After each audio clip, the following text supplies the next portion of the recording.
All right, we're joined in the media center by Top Fuel Provisional #1 qualifier Steve Torrence. Steve went to the top with his run of 3.664, 329 miles an hour.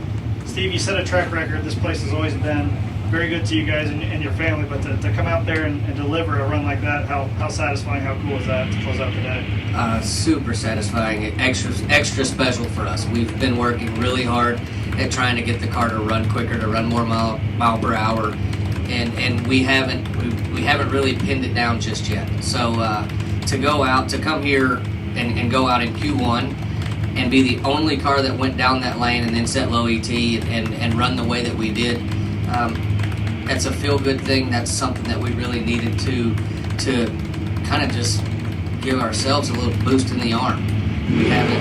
We hadn't won a race yet, and everybody's making a big deal about that, but we're still second in the points. And the car's run reasonably well, but just not where we have in the past. And so we've found some things that we think are better, and we're working on them, and we'll just see if they have the consistency that we are used to and what we want to have. But I think that that was a huge boost of confidence for all of the Capco boys and myself.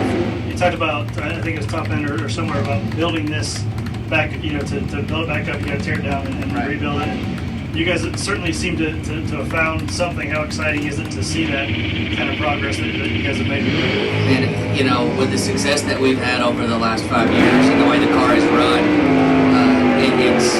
it's difficult to set that down. It's difficult to say, okay, well, what we had worked so well and won 4 championships, but we need to do something different. And when you have an expectation of performance and you go out and it's not there week in and week out, it can be a little bit frustrating, maybe a little disheartening, but you know that it's for the greater good, and that's where we've been. So I got all the faith in the world in Richard Hogan, Bobby Lagana, every one of those Capco boys, and you just got to trust that we are making the right decision. And so we came here loaded for bear. We thought the conditions would be like this, and it paid off. I mean, but with that being said, we've only made one run, and so we need to see how Q2, Q3, and race day goes on Sunday. But a lot of confidence in the race car right now, and it did what we expected it to do, and that's one of the biggest things with the Top Fuel car is that it does what you want it to do.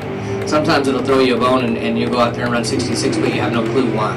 And so we're very pleased with that run right there, and the way that things are trending for our performance. Steve, you always had so much success in this track. Did you look forward to this weekend as kind of a get-right weekend? Like you said, you haven't been too far off, but... Man, I've been looking forward to every weekend as a get-right weekend. But to come here and do well, you are confident when you come here when we've had the success. I think I've won a couple times here. My dad won here last year. And so, hey, y'all don't be flirting with my daughter now. She's got a mean dad with a lot of guns. Just kidding, Joe.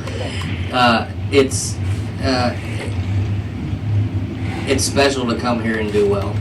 This place is very reminiscent to where I learned to drag race, where I grew up racing in Hallsville, Texas. So I enjoy coming here. I enjoy listening to all the people because they probably enjoy listening to me talk. I like to hear them because I don't know anything they say. Hey, Steve, just one thing. Go ahead. Go ahead. Go ahead, say it. How about them Capco boys? And girls. How about them Capco girls? Steve, a couple things. 60-foot time on that run, 8:09 or something. You said you're looking for speed, but man, you guys got super aggressive down low. Bobby loves this place. How much of it was knowledge of this specific track, the conditions? Joe, you know I'm the guy that just holds onto the steering wheel. They gotta tell you. They gotta say something.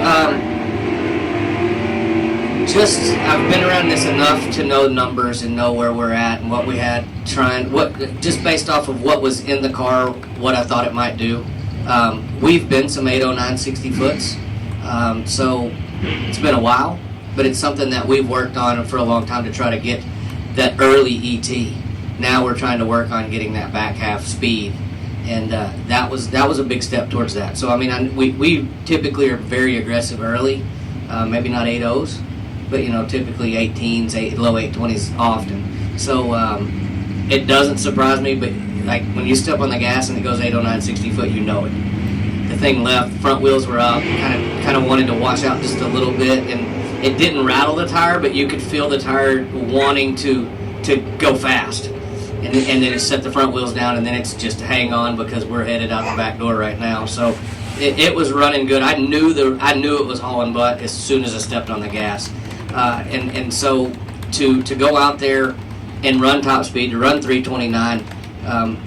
Typically, you run faster when you're at 66, but you know we're creeping up on that a little bit, and to do it in the other lane from across from Brittany, and they go the same speed at 368, and those guys have led the pack. They're the ones that have made us all have to get that speed out the back door, because I mean when they're going 335, 337, that mile per hour down there really changes that back 340 feet.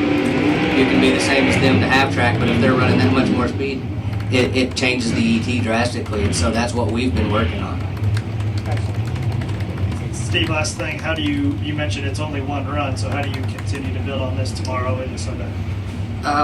You know, we've been working on this a little while, but it's not that we have a whole backlog of information to go off of. I mean, with our other tune-up, you got 5 years of it, and so you can really dig into the files and say, okay, we did this, we did that, but we have a very limited amount of runs. So even though we are in that situation where you don't have a whole lot of history, it did what it wanted it to do. So you can go off of that, and every lap we're just gonna have to learn more. I mean, we've run what we've run for a long time. Now you got to change, and to get better, this is the perfect time to learn it, because these are conditions that we'll be racing in the end of the season during the countdown, and these are fleeting and going away right now. I mean, it's trending towards hot weather, and it's going to be summertime, so we gotta learn as much as we can as quick as possible. One more real quick, just on this, that setup that won the championships with and all like that. Is that gone now because of discs and parts and pieces and change? Like, is that gone? Are you in a new territory because of what has happened? No. I mean, disc change continuously. I mean, everybody's at the same fault as us, where you got to go and just get different disc. I mean, you can buy all the inventory up, but it still changes eventually. And so, I mean, we've dealt through different situations where we've had discs that work perfect. I mean, the disc pack that we had in 19 was one of the best disc packs we've ever had. And you kind of try to just gravitate towards that and find replacements for that. That's something that we're very fortunate to be able to do, is have a large inventory of clutch discs. But no, that hasn't really changed as far as what we're doing, and we could ultimately go back to that. Okay. But it's not, that tune-up is not a mid-60s and quicker tune-up. I mean, you see Brittany go out there and consistently go 66, 65, 64, and we couldn't get there. And no matter what we did, we couldn't get there. You go 67, you know, and you just got to get there. You got to be able to do that, and it comes down to not being able to run as fast out the back. You know, you can run quicker to the half track than them, but they just have that power and run out the back door. And at the end of the day, it's power. So we've been working on that and doing a lot of stuff. And I mean, everybody out here is constantly changing. Everybody's trying to do something more. And we've had it figured out for so long that we didn't change. And, you know, now you got to do something or get left behind. Thanks a lot, Steve. Congrats. Thank you, guys. Yay! You want to tell Mom something?